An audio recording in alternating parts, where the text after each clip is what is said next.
Vamos a hablar con el ingeniero agrónomo Jorge Ñoy sobre su punto de vista, por supuesto, después de haberse informado lo que tiene que ver con la reforma impositiva que propone el gobierno nacional y también, obviamente, algunos aspectos que tienen que ver con el desarrollo de la agricultura, con el desarrollo del campo y todos los temas, por supuesto, en los cuales podremos tocar en esta nota. Jorge, ¿cómo te va? Buenos días.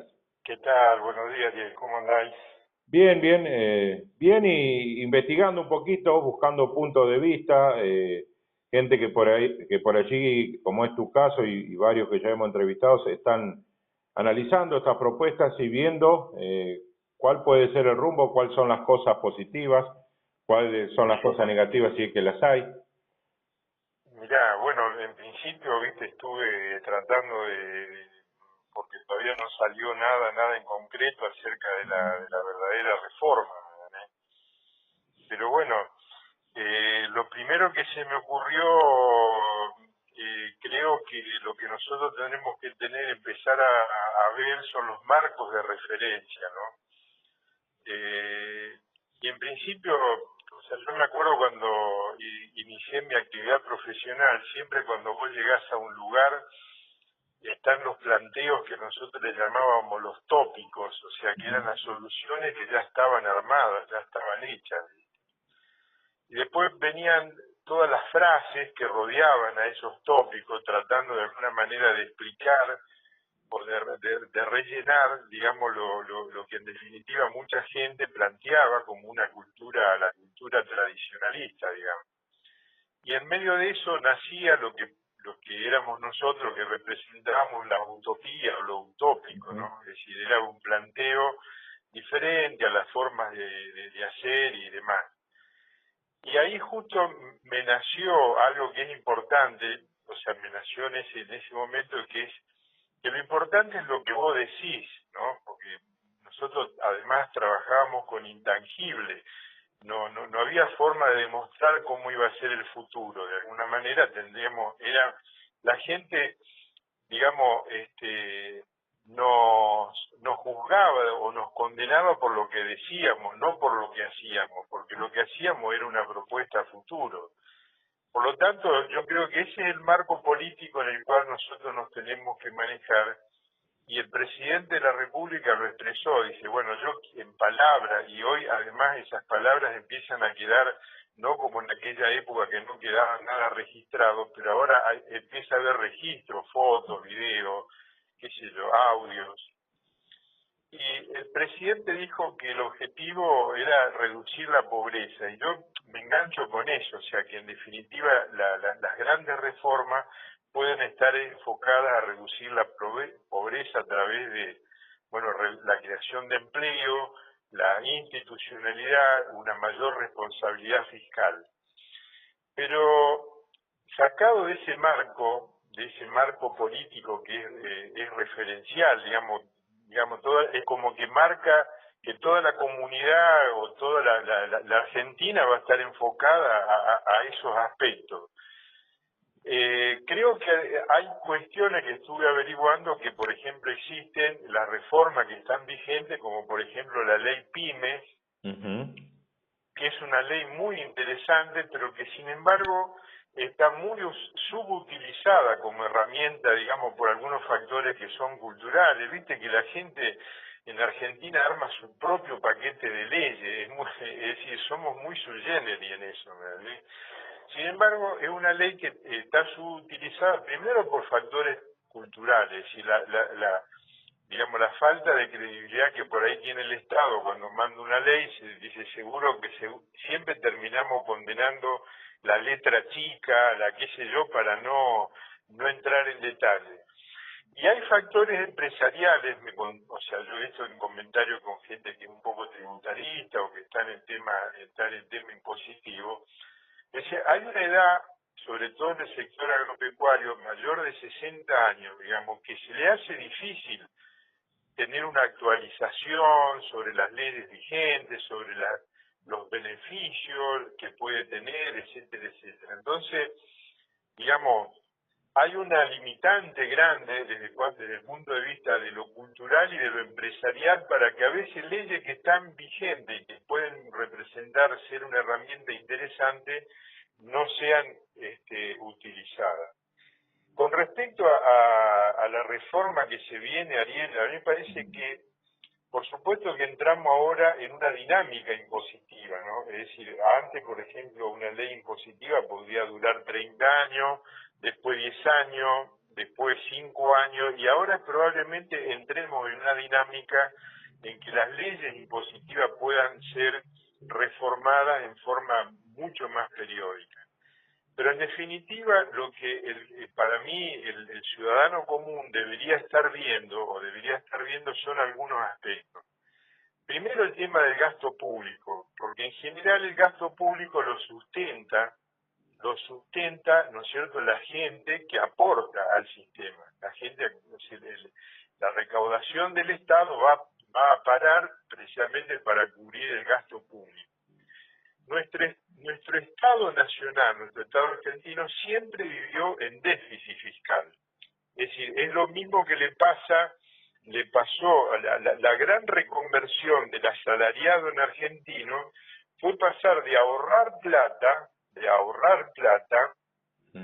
al crédito fiduciario. Es decir, antes un trabajador, ahorraba, se construía la casa, tenía dinero guardado, podía mandar a los chicos a estudiar, etcétera, etcétera, y hoy tiene que recurrir al crédito fiduciario, y muchas veces ese crédito le lleva muchísimo dinero. Es el crédito que es la financiación de que cuando vos no pagás la luz en término, cuando no pagás el término, el gas, cuando no pagás la tarjeta en término, cuando compras en cuota, Es decir, aparece una financiación de todos los movimientos que estamos haciendo a nivel de familia y a nivel de empresa, que es absolutamente caro y que muchas veces termina representando un gasto mucho mayor que el propio impuesto. Pero bueno, digo esto porque además ese gasto público le provoca a las empresas una falta de aire financiero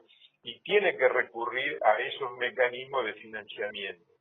Por lo tanto, al quedar descalzado en un presupuesto financiero, tiene que recurrir a financiarse por ahí a tasas realmente usurarias, ¿no? Yo ahí quería hacer un punto, Jorge, porque realmente lo explicaste muy bien y falta el cambio. Ahora, el cambio en lo que vos decías, en los pequeños productores y en las pymes, porque me dice, sí, la ley está buena, se han asesorado también, la ley está buena y es muy posible que nos cambie la forma de ver las cosas hacia el futuro. Pero mientras tanto, dice, yo tengo que pagar, me llegó esto de luz, me llegó esto de gas, Claro. tengo que cuidar al empleado porque no lo quiero dejar en la calle, porque más allá de que quede en la calle, a mí me costó un montón de dinero y de tiempo enseñarle a este muchacho a hacer esta parte, que aprenda a tornear, que aprenda a soldar.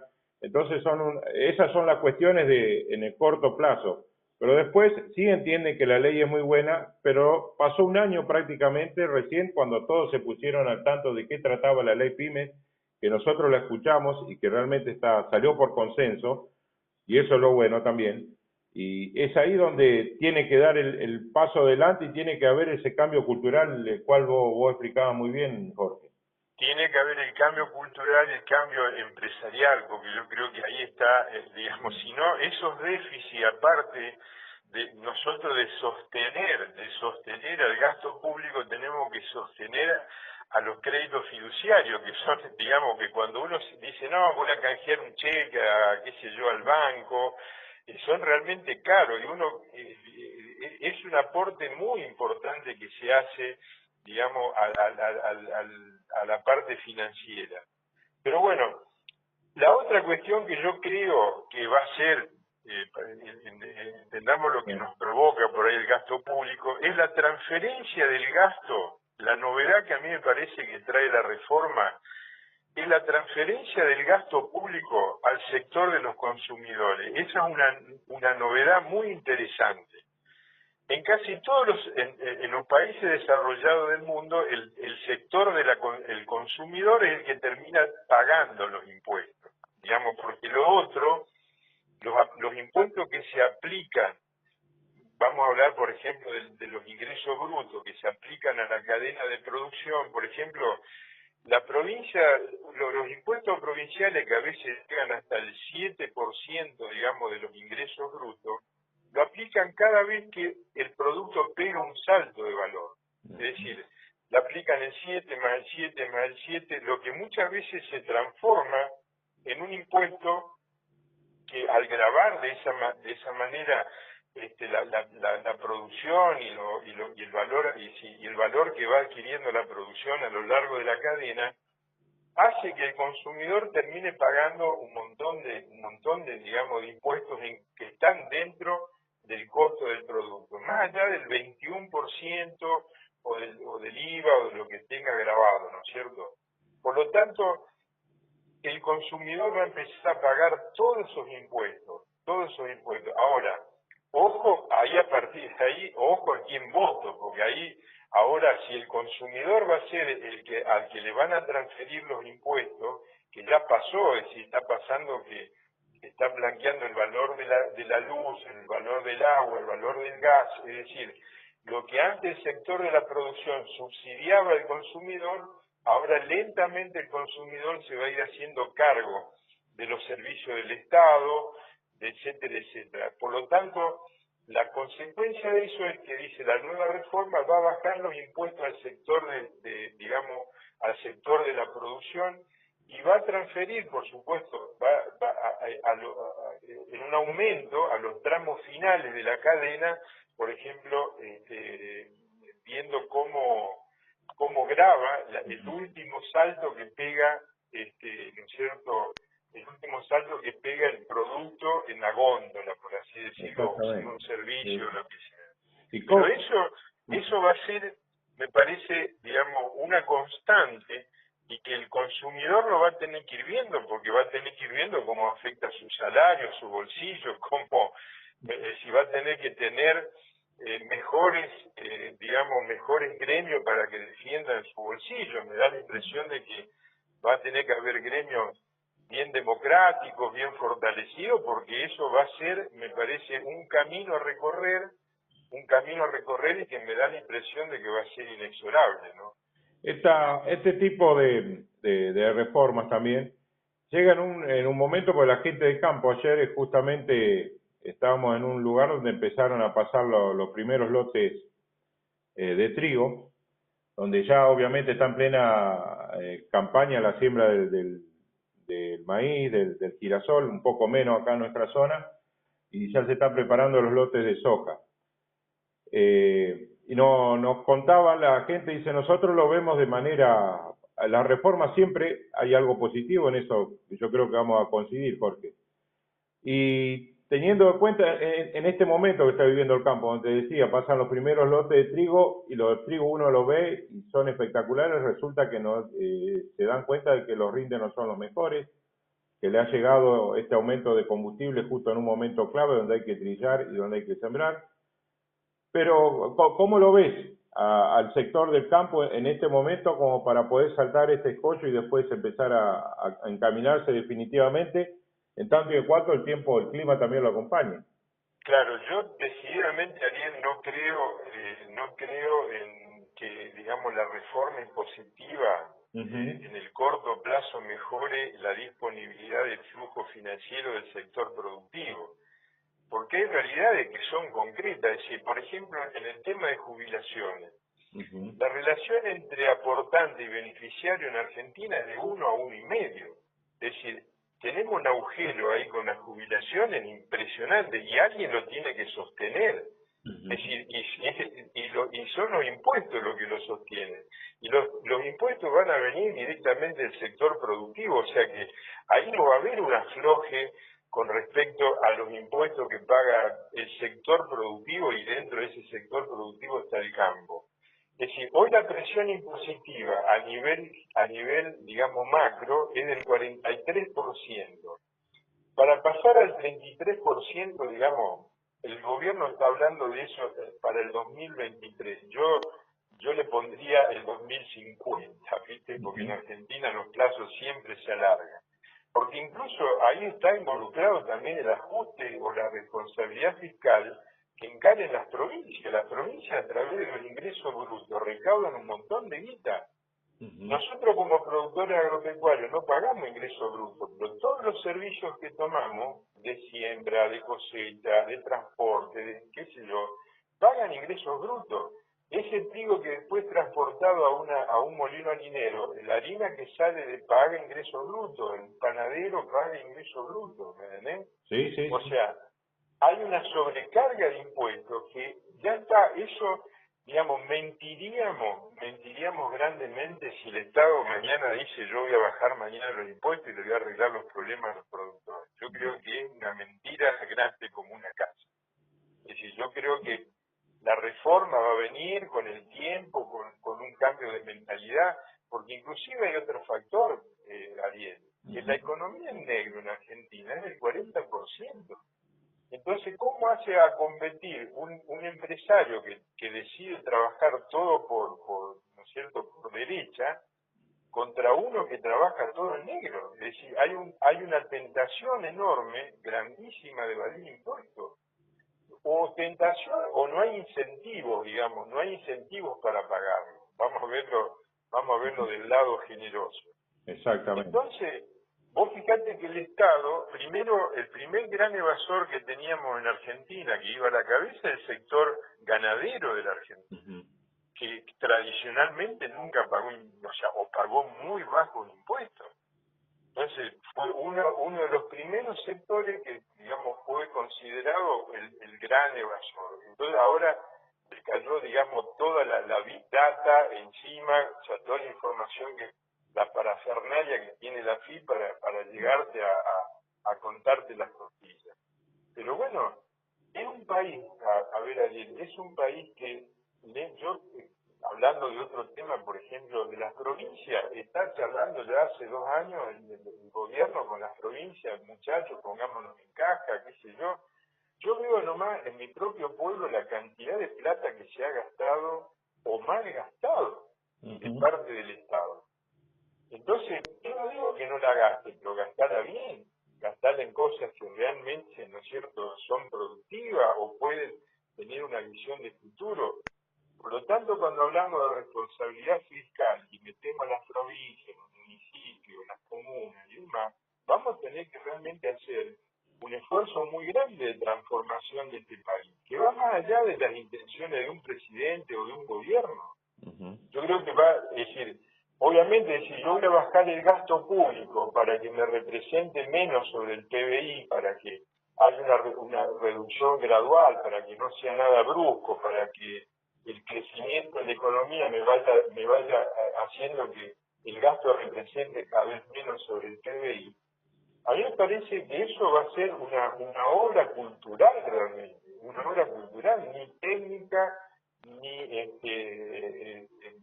digamos, ni política, va a tener que ser cultural. Los argentinos vamos a tener que culturalmente dar un salto, obviamente, muy cualitativo y cuantitativo. Jorge, Con respecto, sí. no te pedía, te agradecía de ya el informe porque realmente ha sido muy completo y por supuesto van a quedar temas para ir desarrollando mientras tengamos más noticias de lo que se va avanzando con respecto a la reforma. Así que te agradezco infinitamente porque estoy seguro que tenés la carpetita al lado y te has informado muy bien y nos ha hecho realmente aclarar un montón de temas, así que te agradezco tu tiempo. Yo lo único que te agrego son 2 o 3 cosas que es lo deseable para que nuestro país, que verdaderamente encontremos lentamente los equilibrios sociales, digamos, que necesita cualquier país para que una democracia funcione, ¿no? Que haya una clase media robusta, bajar los índices de pobreza, que el desempleo sea inferior al 5%, qué sé yo, que haya educación, seguridad, salud, que el Estado gestione eficientemente y en forma transparente. Y sobre todo, creo que hay una cuestión que tenemos que entender, que mientras haya corrupción en un país, la cosa no va a funcionar. Después la dinámica impositiva, la ley de presupuesto y demás, lo iremos progresivamente en la medida que nos fijemos metas hacia adelante, yo creo que lo iremos solucionando, los argentinos tenemos capacidad para hacerlo. Pero va a tener que haber un cambio cultural muy, muy grande, muy importante. Vamos a tener que aprender a elegir a las camadas de políticos que realmente empiecen a hacer las cosas bien, y ahí yo creo que está el desafío de la comunidad, ¿no? Pero bueno, ahí está también el periodismo, ¿no? Para informar y para poder... Pero Gracias, bueno, Jorge. Ariel, Un abrazo. muchísimas gracias a vos. Suerte, un Tenga buen abrazo. día. Igualmente. Jorge Chao, chao. Ñoy, el ingeniero Jorge Ñoy desde Santa Clara de Buenavista.